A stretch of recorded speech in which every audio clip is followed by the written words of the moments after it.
오늘 본문의 내용은 어제 말씀에 이어서 계속해서 욥이 고난에 대한 불평과 하나님을 향한 원망을 말하고 있습니다. 오늘 본문을 크게 두 부분으로 나눌 수 있을 것 같습니다. 13절부터 17절까지 고난을 주시는 하나님에 대한 욥의 이해와 원망에 대한 내용들입니다. 그리고 18절부터 22절까지는 이제 자신의 생명을 비관하며 이 고난이 잠깐이라도 멈추고 스스로 그렇게 멈추어서 또 자신의 생을 포기하고 싶어하는 그런 욥의 고백이 담겨져 있습니다. 13절 말씀에 그러한데 라고 말씀하면서 시작합니다. 어제 본문을 종합하면서 또 다른 이야기를 시작하는 것입니다. 하나님이 사람을, 그러니까 욥을 만드시고 보호하심에도 하나님은 욥에게 고난을 주시고 심판할 마음을 갖고 계셨다고 말하는 것입니다.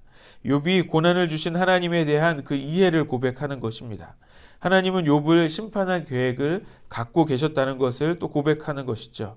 그래서 14절 15절 말씀을 우리 같이 보겠습니다. 시작. 내가 범죄하면 주께서 나를 죄인으로 인정하시고 내 죄악을 사하지 아니하시나이다. 내가 악하면 화가 있을 것이오며 내가 의로울지라도 머리를 들지 못하는 것은 내 속에 부끄러움이 가득하고 내 환난을 내 눈이 보기 때문이니이다. 욥은 자신이 죄가 있었다면 정말 하나님은 나를 죄인으로 인정하시고 용서하지 않을 것이라고 말하면서 또 욥이 내가 의인일지라도 또 동일하게 환난을 당했다라고 말하고 있습니다.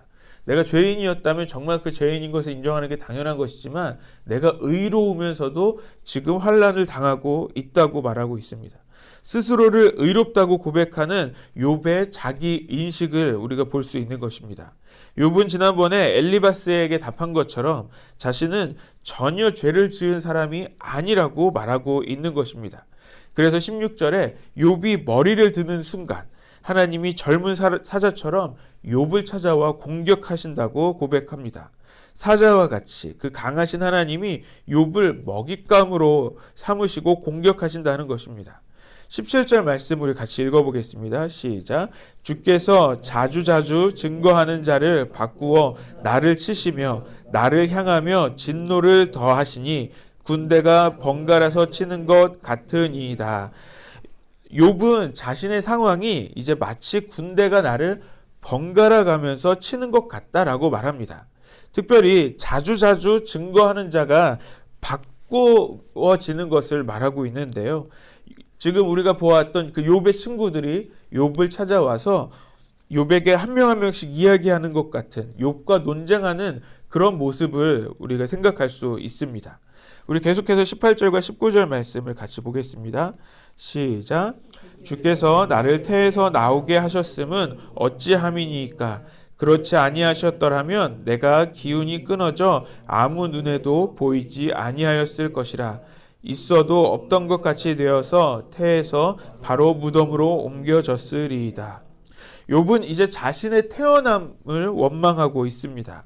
이렇게 힘들게 살 것을 왜 태어나서 이렇게 고생을 시켰냐고 말하는 것입니다. 차라리 태어나는 순간에 죽어서 태어나지 않았다면, 태어났더라도 그 순간에 죽었더라면 이런 고난을 당하지 않았을 것이라고 말하는 것입니다. 그래서 20절에 잠시나마 누릴 수 있는 그 평안을 구합니다. 우리 20절과 21절 말씀도 같이 보겠습니다. 시작. 내 날은 적지 아니하니까 그런즉 그치시고 나를 버려두사 잠시나마 평안하게 하시되 내가 돌아오지 못할 땅 곧 어둡고 죽음의 그늘진 땅으로 가기 전에 그리하옵소서. 우리 22절 말씀도 같이 보시겠습니다. 땅은 어두워서 흑암 같고 죽음이 그늘이 져서 아무 구별이 없고 광명도 흑암 같으니이다. 욥은 하나님께 잠시라도 주실 그 평안을 구하고 있습니다. 왜냐하면 곧 죽음이 눈앞에 있다고 생각했기 때문입니다. 그래서 어차피 죽게 될 것, 어차피 그 칠흑 같은 어둠으로 다시 돌아갈 것, 내가 갈 곳은 그 어둠과 같은 그 죽음과 같은 곳인데 내가 지금 살아있는 잠깐이라도 평안을 주시기를 구하는 것입니다. 이제 고난 중에 있는 욥은 자신의 생명조차도 포기하고 있는 것처럼 말하고 있습니다. 욥의 모습은 고난을 겪을 때의 우리의 모습과 같은 모습인 것 같습니다. 우리도 깊은 괴로움 가운데 하나님을 원망하기 시작합니다. 욥이 고백하는 것처럼 차라리 나도 태어나지 않았더라면 하는 생각을 가질 때가 있습니다. 거기에 더 나아가서 욥이 고백한 것처럼 하나님 내 삶을 빨리 마무리했으면 하는 마음을 갖기도 합니다. 이렇게 어려운 고난의 시간을 통과할 때 어떤 생각을 여러분은 가지셨습니까? 이 고난이 영원히 지속될 것이라는 그런 생각을 혹시 하시지는 않았습니까? 욥이 그렇게 포기할 수 있었던 이유는, 그렇게 포기하고 싶었던 이유는 이 원인, 그러니까 이 고난의 원인을 알 수 없었기 때문입니다. 언제 끝날지 그렇게 기약할 수도 없고 예측할 수 없었기 때문에 욥은 자신의 인생을 이렇게 포기하고 싶어지는 것처럼 말하고 있는 것입니다. 사람은 보이지 않으면 두려움을 느끼는 것 같습니다.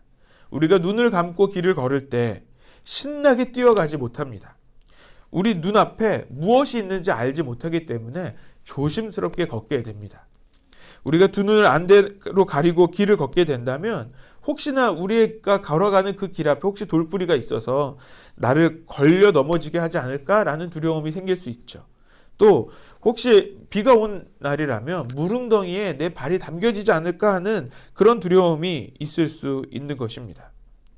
이것이 보이지 않는 그 고난의 문제는 더욱더 큰 두려움에 우리를 빠지게 하는 것입니다. 하지만 우리가 기억해야 하는 것은 우리가 그 고난의 시간을 평생 살아가지 않는다는 것입니다. 고난의 시간들은 곧 지나가게 됩니다. 우리는 그 고난을 지금 우리는 어쩌면 그 고난을 이미 통과했고 또 지금 그 통과하는 과정 중에 있다고 믿습니다. 이 고난의 시간들을 통과하는 방법은 믿고 기다리면서 나아가는 것입니다. 하나님의 계획이 있음을 우리는 믿어야 합니다. 나를 훈련하시고 나를 단련하시는 이 시간들을 주심에 우리는 감사하는 마음이 있어야 합니다. 그러므로 우리는 포기할 수 없습니다. 오히려 주님께서 우리에게 어떤 은혜를 주실지를 우리는 더욱 기대하며 나아가야 하는 것입니다. 오늘 이 새벽에 나오신 모든 성도님들, 또 영상으로 함께 예배하시는 모든 성도님들, 우리 모두가 우리에게 닥친 이 어려움 앞에 또 쉽게 포기하지 않기를 소망합니다. 우리에게 주신 그 소망의 그 약속을 우리가 다른 이들에게 또 나누어 줄 수 있고 그 또 소망 없는 자를 위로하는 그런 사람들이 될 수 있기를 바랍니다. 그래서 하나님의 그 위로와 소망을 전하는 우리 안성 열린교회가 되기를 바랍니다.